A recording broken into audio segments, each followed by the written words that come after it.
The wind was a lash across the barren plains, finding every gap in the splintered wood of the abandoned cabin. Alara huddled deeper into the pile of rags and thin blankets, the cold seeping into her bones like water into thirsty earth. Outside, the world was a canvas of brutal white and gray, snow piled high against the single warped door. It had been days since the last ember glowed in the makeshift hearth. Days since the meager supplies had dwindled to nothing but dust and the memory of food. Her stomach ached with a dull, constant throb, a counterpoint to the sharper pangs of fear and despair that clawed at her heart. He had promised to return. Just a short trip to the nearest settlement, he'd said, for supplies, for help. But the days had stretched into a week, then two, and the silence of the cabin was now louder than the wind's howl. It screamed abandonment. It echoed her own foolish hope, her naive trust. She was alone, utterly, terrifyingly alone in a vast, unforgiving wilderness that cared nothing for her plight. The few possessions she had clung to, remnants of a life that felt impossibly distant, offered no warmth, no comfort. A small, tarnished locket holding a picture of her parents. A worn Bible whose words offered no solace in this desolate landscape. The simple dress she wore, thin against the biting cold. She closed her eyes, trying to summon a flicker of warmth, a memory of sun on her face, of a gentle touch. But the cold was too absolute, the present too harsh. It seemed impossible to survive, a fragile bird trapped in a cage of ice and snow. Death felt close, a quiet whisper on the edge of consciousness, a release from the gnawing hunger and the crushing weight of solitude. A sudden, sharp sound jolted her from her torpor. A distinct crack from outside, different from the wind's endless moan. Her heart leaped into her throat, a frantic bird against her ribs. She froze, listening, every sense on high alert. Was it an animal? Or worse, fear, cold and sharp, pierced through the dull ache of hunger? She held her breath, straining to hear over the blood pounding in her ears. The sound came again, closer this time, followed by the heavy creak of the snow underfoot. Someone was outside. A man, by the sound of his heavy tread. Who could it be? Not him, surely. Not after so long. Doubt warred with a desperate, foolish hope. The door groaned, pushed inward with effort, letting in a blast of frigid air and a swirl of snow. Alara scrambled back, pressing herself against the furthest wall, her eyes wide with a mixture of terror and desperate curiosity. Silhouetted against the swirling white outside was a man, tall and broad-shouldered, bundled in thick, worn furs and canvas. He stood for a moment, letting the door fall back into place with a thud, plunging the cabin back into dimness, lit only by the weak gray light filtering through the single, grimy window. He didn't speak, just stood there, silent, letting his eyes adjust to the gloom. His face was obscured by a low-brimmed hat and the collar of his coat, but she could sense his presence, a heavy stillness that wasn't hostile, but cautious. He was a stranger, an unknown quantity in a world that had already taught her bitter lessons about trust. He carried a rifle slung over his shoulder and a pack that looked heavy with supplies. Her gaze fixed on the pack, and a wave of desperate, animal hunger washed over her, shaming her with its intensity. He remained silent, observing her huddled form, a silent sentinel against the raging storm outside. He took a step deeper into the cabin, his boots crunching on the frozen dirt floor. He moved with a quiet competence, shedding his outer layers near the door. Beneath the heavy coat, he wore simple, sturdy clothes, a thick woolen shirt, canvas trousers. He was lean and weathered, his face etched with lines that spoke of sun, wind, and hardship. His eyes, when he finally looked directly at her, were a startling blue, clear and steady, holding a depth she couldn't fathom. They held no judgment, no pity, just a quiet assessment. He didn't ask her name, didn't demand to know how she came to be here. He simply took a few more steps towards the cold hearth, knelt down, and began to clear the frozen ash. He worked with deliberate, economical movements, gathering bits of dry wood from a small, forgotten pile near the wall, which she had been too weak, too despairing, to find or use herself. He didn't look at her again, focused entirely on the task. The silence stretched, thick with unspoken questions and assumptions. He was an intrusion, a disruption to the quiet surrender she had been sinking into, and his presence ignited a flicker of something she hadn't felt in days. Uncertainty, yes, but also a fragile, terrifying ember of hope. He struck a match, a sudden, brilliant flare in the gloom, and carefully coaxed a flame from the tinder. The small fire caught, hesitantly at first, then grew bolder, casting dancing shadows on the walls, pushing back the oppressive cold. The smell of burning would fill the cabin, a scent of life and warmth that made her dizzy. She watched him, still wary, but the gnawing cold was beginning to lose its absolute hold. He added larger pieces of wood, tending the fire with a quiet focus. Only when the flames were burning steadily did he finally turn his head towards her again. "You haven't had much to eat," he stated, his voice low and rough, like stones worn smooth by a river. It wasn't a question, just an observation, devoid of accusation or pity. He reached into his pack and pulled out a small, wrapped parcel. He tossed it gently towards her. It landed softly on the dirt floor a few feet away. "Hardtack and some dried meat," he said. "Not much, but it'll keep you going." He didn't urge her, didn't watch her expectantly. He simply returned to tending the fire, adding another log. Alara stared at the parcel, her heart hammering. Food. Real food. Her hands trembled as she reached for it, tearing at the wrapping with clumsy fingers. The hardtack was dry and brittle, the meat tough, but it was sustenance. She ate slowly, deliberately, forcing herself to chew, to savor the texture, the faint, salty taste. Each bite felt like a victory against the encroaching weakness. He still didn't look at her, allowing her this small act of survival in privacy. The fire crackled, the only sound in the cabin besides her quiet chewing. She finished the meager meal, feeling a faint warmth spread through her veins. The edge of the hunger had dulled, replaced by a fragile sense of relief. He had given her food without demanding anything, without asking questions. He was an enigma, this silent, capable man who had appeared out of the storm. He finally rose from the hearth, stretching slowly. He looked around the small cabin, his gaze lingering on the gaps in the walls, the drafty door, the thin accumulation of snow on the floor near the windows. "Place is barely a shelter," he murmured, more to himself than to her. He walked to the door, examined the hinges, the latch. He ran his hand along the wall, feeling the icy wind whistling through the cracks. Then, without a word, he went back to his pack and pulled out a roll of canvas and some tools. He spent the next hour working on the cabin, stuffing the cracks with rags he produced from his pack, nailing canvas over larger holes, reinforcing the door. He worked with a quiet efficiency that spoke of long experience. Alara watched him, fascinated and wary. He wasn't trying to hurt her. He wasn't demanding payment or explanation. He was simply fixing things, repairing the brokenness around them. As he worked, a little more of her fear began to recede, replaced by a hesitant curiosity.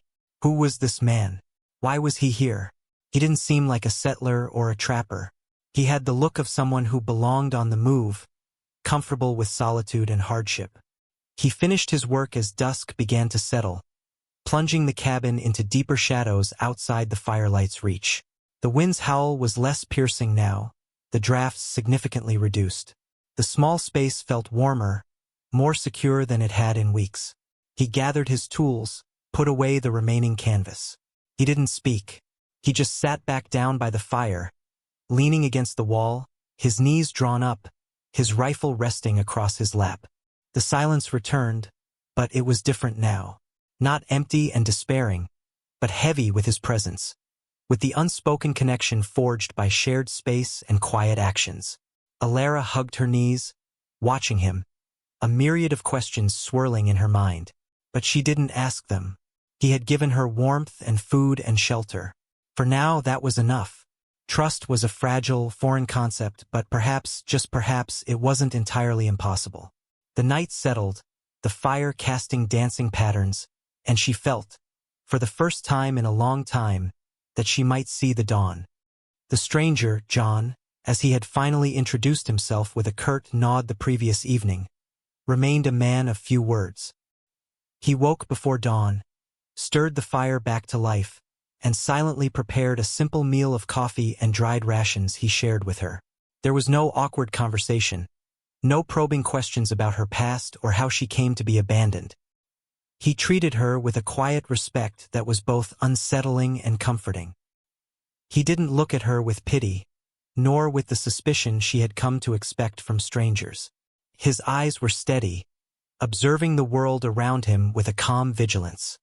He spent his days hunting, checking traps he set nearby, always moving with a practiced grace and economy of motion. He brought back small game rabbits, a squirrel which he expertly cleaned and cooked over the fire, sharing the meager bounty. Alara, hesitant at first, began to help in small ways. She gathered dry branches for the fire within sight of the cabin, careful not to stray too far. She fetched water from a partially frozen stream nearby, breaking the ice with a rock. John didn't ask her to, didn't thank her. He simply accepted her contributions with that same quiet acknowledgement. Through these shared tasks, a silent rhythm developed between them. She learned to anticipate his needs, having water ready when he returned from hunting, keeping the fire strong when he was gone. He, in turn, seemed to sense when she was struggling with a task and would quietly step in to help, his large hands capable and efficient. Trust wasn't built on words, but on these small acts of mutual reliance in the face of the relentless wilderness. She saw his strength, his resourcefulness, the quiet competence that had kept him alive out here. He saw. She wasn't sure what he saw in her. Weakness, perhaps, but also, she hoped, a flicker of the resilience she fought to maintain. One evening, as the fire cast long shadows, he finally spoke more than a few sentences at a time. He didn't talk about himself, but about the land, the harshness of the winters, the fleeting beauty of the summers, the signs of the coming spring he looked for. He spoke of the distances between settlements, the dangers of travel. His voice was low and measured, like the steady beat of a drum. He spoke of things she had only read about in books, the realities of this raw, untamed territory. He didn't ask about her past, didn't pry into the circumstances that led her here. He simply acknowledged her presence, offering glimpses into his world, the world of survival. It was a silent offering of acceptance, a gentle widening of the space he allowed her within his solitary existence. As the weeks passed, the snow began to recede, slowly revealing the frozen earth beneath. The air lost some of its biting edge, though the nights remained cold. The landscape transformed from a brutal white expanse to a muddy, thawing world. Alara felt her own strength returning, little by little. The constant ache of hunger was gone, replaced by the normal ebb and flow of appetite. The despair that had threatened to consume her had receded, held at bay by the simple necessity of survival and the quiet, steady presence of John. She still didn't know where she would go, what she would do. The future remained uncertain, a vast, uncharted territory as intimidating as the plains themselves. But the immediate threat of death by exposure and starvation had passed. She owed that to John. One afternoon, while John was out hunting, she heard the distant sound of horses. Her blood ran cold. She recognized the sound, the rhythm of riders who knew the land. Not John. She scrambled to the window, peering out cautiously. 3 men, mounted on sturdy horses, were approaching the cabin. They weren't settlers. They had a rough, swaggering air, and her stomach tightened with dread. One of them was Miles, the man who had brought her here, the man who had left her. Her heart leaped into her throat, not with relief, but with a cold dread. He was back, and he hadn't come alone. The other 2 men were strangers, their faces hard and calculating. She knew instantly this wasn't a rescue. This was something else, something dangerous. She retreated from the window, her mind racing. They would assume she was dead or weak and helpless. They didn't know about John. She glanced towards the hearth, towards the simple tools John used. Her hand instinctively went to a small, heavy piece of firewood. The fragile peace she had found was shattered, replaced by the stark reality of a new threat. She had faced the wilderness and starvation. Now she faced the cruelty of men. She heard their voices outside, rough and loud, then the sound of the door being pushed open. She stood frozen, hidden in the deeper shadows at the back of the cabin, the piece of wood clutched in her hand. Miles's voice was the first she heard, colder and harder than she remembered. "Figured she'd be dead by now," he sneered. "Saved us the trouble," a chuckle from one of the others. "Shame," the second man said, his voice slick with false sympathy. "Could have been useful," the third man grunted. "Waste of time. Just get what he wanted." Alara understood then. They weren't here for her. They were here for something Miles believed was in the cabin, something he had left behind, something valuable enough to bring him back through the thawing wilderness, with companions.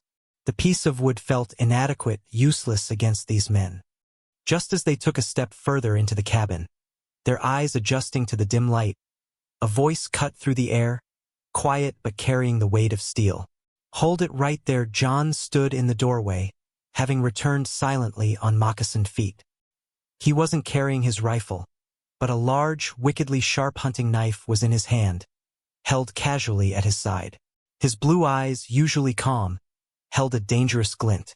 He was covered in mud and blood from a successful hunt, a skinned rabbit hanging from his belt. He looked less like a man and more like a creature of the wilderness, dangerous and unpredictable. The three men froze, clearly not expecting him. Miles's face twisted in surprise, then anger. "Who the hell are you?" he snarled. "This don't concern you, old man." John didn't respond verbally. He simply shifted his weight, his gaze fixed on Miles. The air crackled with tension. The other two men exchanged nervous glances, their hands hovering near their weapons. They hadn't anticipated a defender. And John, despite his quiet demeanor, radiated an aura of quiet menace. He wasn't looking at Alara, but she knew with absolute certainty that his presence, his stance, was for her protection. He was placing himself between her and these men.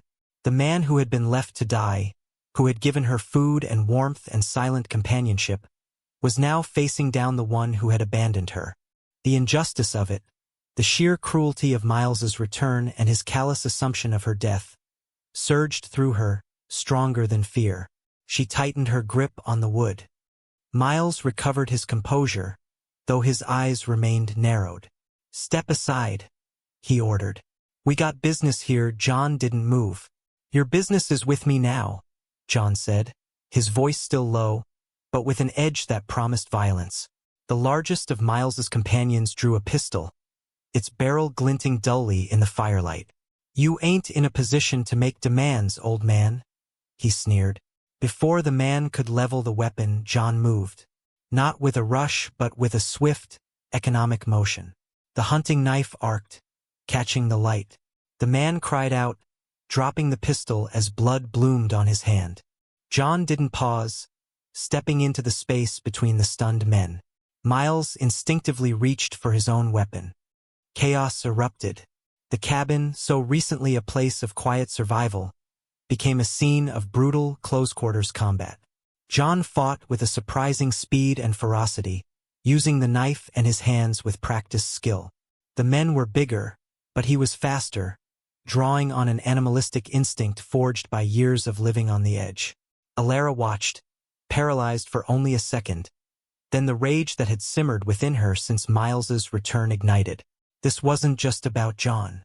This was about her survival, her dignity. She wasn't that helpless woman huddled in the corner anymore. With a cry, she lunged forward, swinging the piece of wood with all her might, hitting Miles squarely in the back of the head just as he was drawing his gun. He staggered, dropping his weapon with a clatter. The surprise on his face was instantaneous, followed by a flash of disbelief that she, the woman he had abandoned, would fight back. The distraction was enough. John disarmed the second man with a swift, brutal movement, incapacitating him. Miles, recovering from the blow, lunged at Alara, rage contorting his features. But John was there, a blur of motion, tackling Miles to the ground. The fight was short and brutal. John was relentless, fueled by a quiet protectiveness that was terrifying to behold. Within minutes, it was over. The three men were subdued, two nursing painful injuries, Miles lying groaning on the floor, defeated. John stood over them, knife still in hand, his chest heaving slightly. He looked at Alara, a question in his steady blue eyes, perhaps surprise at her intervention. She dropped the piece of wood, her hands shaking, but her gaze met his, steady and resolute. She wasn't the same woman he had found weeks ago. Silence fell again, heavy with the aftermath of violence. The fire crackled merrily, oblivious to the struggle that had just taken place. John bound the men's hands with rope from his pack. He didn't kill them, but left them wounded and humiliated. "You'll make it back," he said, his voice cold. "And you'll know what happens if you ever come near here again." He retrieved their weapons, tossing them into the snow far from the cabin. He then turned to Alara. He didn't say thank you, didn't praise her for her bravery. He simply looked at her, a long, measuring look. He saw the tremor in her hands, but also the newfound strength in her eyes, the set of her jaw. He saw the woman who had faced down despair and fought back against her past. Later, after he had ensured the men were gone and wouldn't be returning soon, he returned to the cabin. The quiet returned, but it was a different kind of quiet. A shared silence, weighted with mutual understanding and respect. He sat by the fire again, cleaning his knife with a methodical precision. Alara sat opposite him, feeling the last vestiges of fear drain away, replaced by a deep, bone-weary exhaustion and an overwhelming sense of gratitude. "Why?" she finally asked, her voice soft in the stillness. "Why did you stay? Why did you help me?" He finished cleaning the knife before answering, looking into the flames. "Didn't seem right," he said simply. "Leave someone alone out here." It was a simple explanation, devoid of grand pronouncements, but it held more weight than 1,000 eloquent speeches. He saw a person in need and acted. That was his way. They sat in comfortable silence for a long time, the fire their only companion. The cabin, once a symbol of abandonment and despair, felt different now. It was a sanctuary they had defended together, a place where she had found not only survival but also a strength she hadn't known she possessed. He had been the catalyst, the quiet, steady presence that had pulled her back from the brink. But the transformation had been her own. She had faced the harshness of the world, both natural and human, and had not broken. She had found resilience in the face of overwhelming odds. The next morning, the sun rose, weak but present, a promise of warmer days. John packed his gear, preparing to move on. He was a man of the trails, not meant to be tied down. Alara watched him, a lump forming in her throat. He had saved her life, shown her kindness, helped her find her strength. He had appeared like a solitary star in her darkest night. He finished packing, slung his rifle over his shoulder, and turned to face her. He didn't offer her a place by his side, didn't make promises of a future together. That wasn't their story. Their connection was forged in shared hardship, a quiet understanding that transcended words. "You'll be all right now," he said, his voice gentle for the first time. It wasn't a question. It was a statement of fact, an acknowledgement of the strength he had seen in her. Alara met his gaze, her heart full of a quiet emotion she couldn't name. "Yes," she said, her voice steady.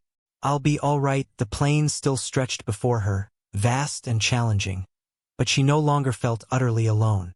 She carried within her the memory of fire in the darkness, of shared food, of quiet protection, and of her own hand striking a blow against injustice. She had faced her fear and found courage. He nodded, a small, almost imperceptible movement. "Maybe," he said, his gaze drifting towards the horizon. "I'll see you down the trail sometime." It wasn't a promise, but a possibility, a quiet acknowledgement that their paths had crossed and left an indelible mark. He turned and walked towards the door, stepping out into the morning light. Alara watched him go, a solitary figure walking towards the unknown. As he disappeared from view, She turned back to the cabin, to the life she had to build. It wouldn't be easy, but she had survived. She had found her strength.